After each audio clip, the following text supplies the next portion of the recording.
Pakiautomaate on paigaldatud nii Eestis kui ka välismaal ja Rauno, kui palju siis täpsemalt? Pakiautomaat on paigaldatud päris palju juba, jah, see on täitsa õige informatsioon. Eestis Itellal on tänase päeva seisuga 192 pakiautomaati, millest siis 54 on uued, need nii-öelda uue põlvkonna valged pakiautomaadid ja ülejäänud on siis need eelmised sinised pakiautomaadid.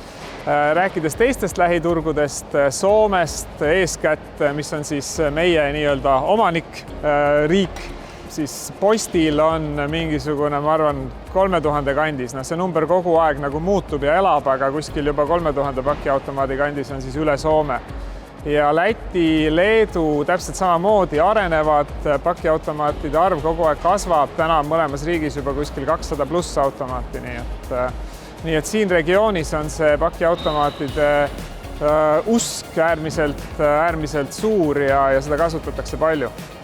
Kui eesrindlik üldse Eesti ja Eesti inimesed on nagu siis pakiautomaatide kasutamises?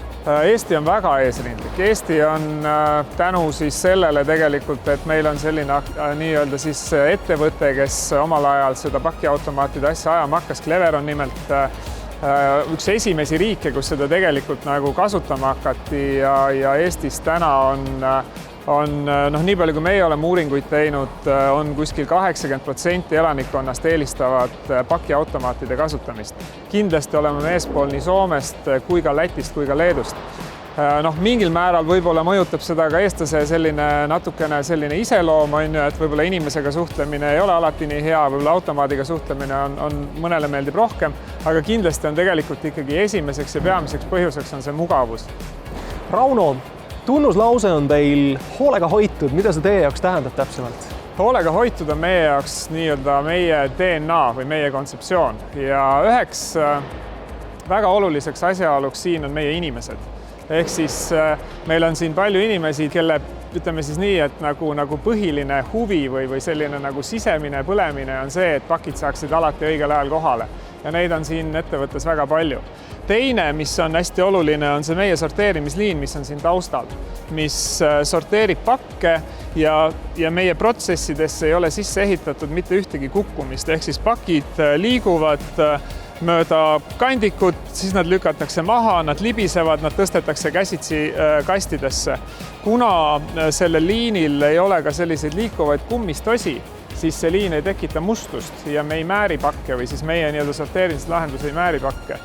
Siis need sinised kastid siin, mis on sellised kokku pakitavad kastid, kui nad on tühjad, nad pakitakse kokku, need võtavad vähe ruumi, kui neisse pannakse pakid sisse, nad tehakse lahti ja siin selle kasti põhimõte on siis see, et pakkidele ei lange liiga suur raskus, et ei tekita nagu sellist muljumist, et siin on ainult, ütleme, võib-olla 10-15 paki kaal on see, mis nagu seda pakki mõjutab, et ei teki nagu seda, et on hästi suur kaal tuleb kuskilt pakkidele peale.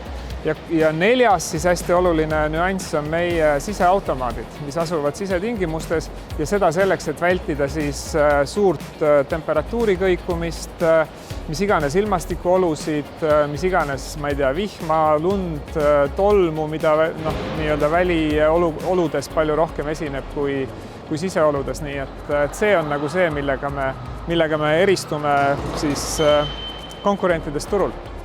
Uudne ja valge pakiautomaat, mille poolest erineb see nüüd juba tuttavaks ja armsaks saanud sinistest pakiautomaatidest? Põhiline erinevus. Hakkame sellest pihta, et tegelikult paki saab siit kätte täpselt samamoodi nagu sinisest pakiautomaadist. Ehk siis selle automaadi fundamentaalne põhimõte on täpselt sama. Nüüd mille poolest ta erineb on see, et nagu te siin näete, igal kapil on eraldi lukk, iseseisev lukk, mis tähendab seda, et kui pakiautomaadi juures on näiteks kuller või keegi tahab siit pakki saata, siis samal ajal saab 3., 4., 5. olenevalt pakiautomaadi suurusest klient samaaegselt siit siis pakki välja võtta.